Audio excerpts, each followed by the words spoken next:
गुरु प्यारी सात संगत जी, प्यार से कहना धन निरंकार जी। सात संगत जी, आज की साखी बहुत ही प्यारी और अनोखी साखी है, इसे पूरा जरूर सुने। सात संगत जी, आज की साखी का विषय है, क्या बहन बेटियां मायके सिर्फ लेने के लिए ही आती हैं? गुरु प्यारी सात संगत जी, तो आइए समय न गवाते हुए साखी शुरू करते हैं। गुरु प्यारी सात संगत जी, खिड़की के पास खड़ी सिमरन सोचती है, भाई दूज आने वाली है, पर इस बार ना तो माँ ने फोन करके भैया को आने की बात कही और ना ही मुझे आने को बोला। ऐसा कैसे हो सकता है? हे भगवान, बस ठीक हो सब कुछ। गुरु प्यारी सास संगत जी, सिमरन अपनी सास से बोली, माँ जी मुझे बहुत डर लग रहा है, पता नहीं क्या हो गया, मुझे कैसे भूल गए इस बार। पता नहीं घर पर सब कुछ ठीक है या नहीं। गुरु प्यारी सास संगत जी, सिमरन की सास ने बोला, कोई बात नहीं बेटा, तुम एक बार खुद जाकर देख आओ कि तुम्हारे मायके में सब कुछ ठीक है ना।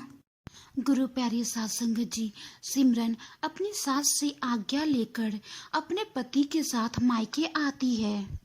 गुरु प्यारी सास संगत जी, जब सिमरन अपने मायके पहुंची तो इस बार घर में कदम रखते ही उसे सब कुछ बदला बदला सा लग रहा था। पहले जहां उसे देखते ही माँ पिताजी के चेहरे खुशी से खिल उठते थे, पर इस बार उन पर परेशानी की झलक साफ दिखाई दे रही थी। गुरु प्यारी सास संगत जी, सिमरन की भाभी सिमरन को देखते ही दौड़ी चली आती है और प्यार से गले लगा लेती। लेकिन इस बार भाभी भी दूर से हल्की सी मुस्कान दे डाली। भैया भी ज्यादा खुश नहीं थे। गुरु प्यारी सास संगत जी, सिमरन ने जैसे तैसे वहां पे एक रात बिताई, लेकिन अगले ही दिन सिमरन के पति सिमरन को मायके छोड़ वापस गए तो उसने अपनी माँ से बात की। तो माँ ने बताया, इस बार कोरोना के चलते भैया का काम बिल्कुल बंद हो गया है। कोरोना के चलते काम बंद होने के कारण घर में पैसों की तंगदिली चल रही है। इस बार भैया को तेरे घर ना भेज सकी। गुरु प्यारी सास संगत जी, सिमरन अपनी माँ से बोली, कोई बात नहीं माँ, ये मुश्किल दिन भी बहुत जल्दी ही निकल जाएंगे, आप चिंता नहीं करो। गुरु प्यारी सास संगत जी, शाम को सिमरन के भैया भाभी आपस में बातें कर रहे थे, जो सिमरन ने सुन ली। भैया बोले, पहले ही घर चलाना इतना मुश्किल हो रहा था, ऊपर से बेटे की कॉलेज की फीस, और परसों भाई दूज है, सिमरन को भी कुछ देना पड़ेगा।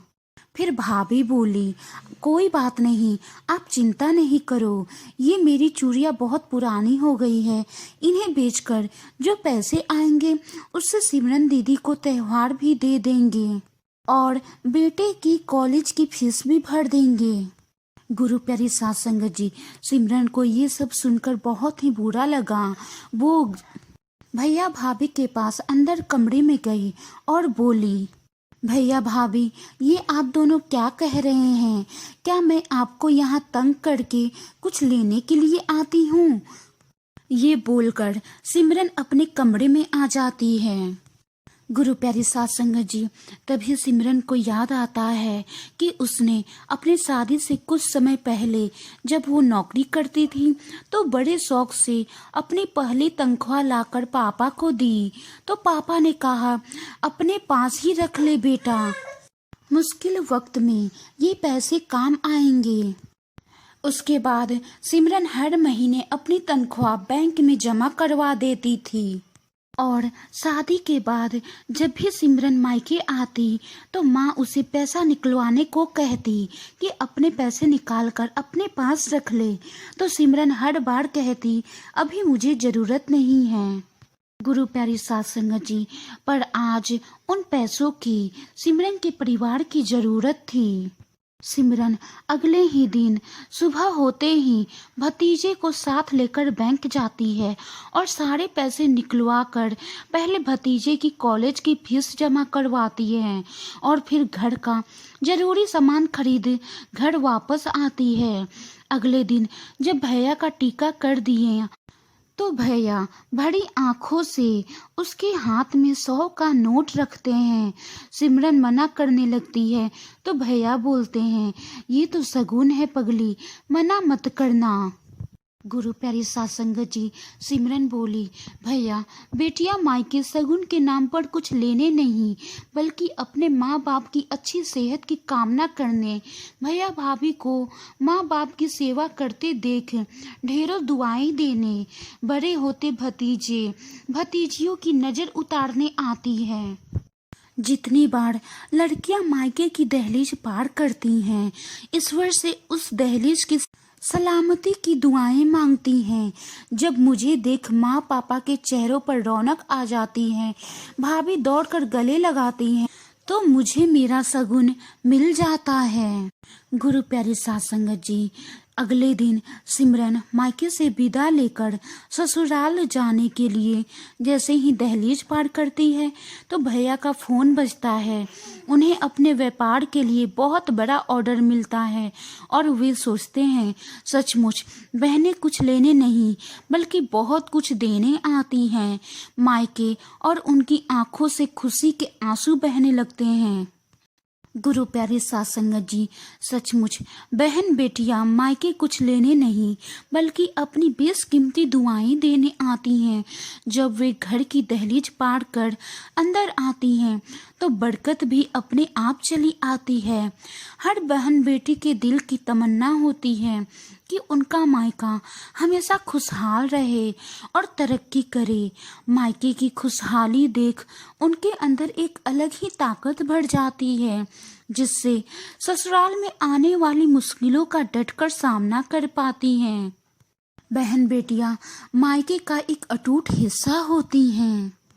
गुरु प्यारे सात संगत जी, जिस घर में बहन बेटियां लड़कियों की इज्जत होती है, मान सम्मान होता है, वो घर हमेशा खुशियों से भरा रहता है।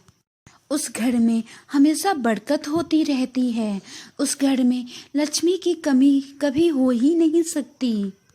गुरु प्यारी सात संगत जी, वाणी में कोई त्रुटि हो तो बख्श लेना जी। और आपको ये साखी कैसी लगी कमेंट बॉक्स में कमेंट करके ज़रूर बताएं। गुरु प्यारी सात संगत जी, साखी को लाइक करें, शेयर करें और कमेंट करें। अगर आप हमारे चैनल पे नए हैं तो हमारे चैनल को सब्सक्राइब करें, साथ ही में बेल आइकन पे क्लिक करके प्रेस ज़रूर करें ताकि नए नए अपडेट्स आपको पहले मिले। गुरु प्यारी सात संगत जी, प्यार से कहना धन निरंकार जी। गुरु प्यारी सात संगत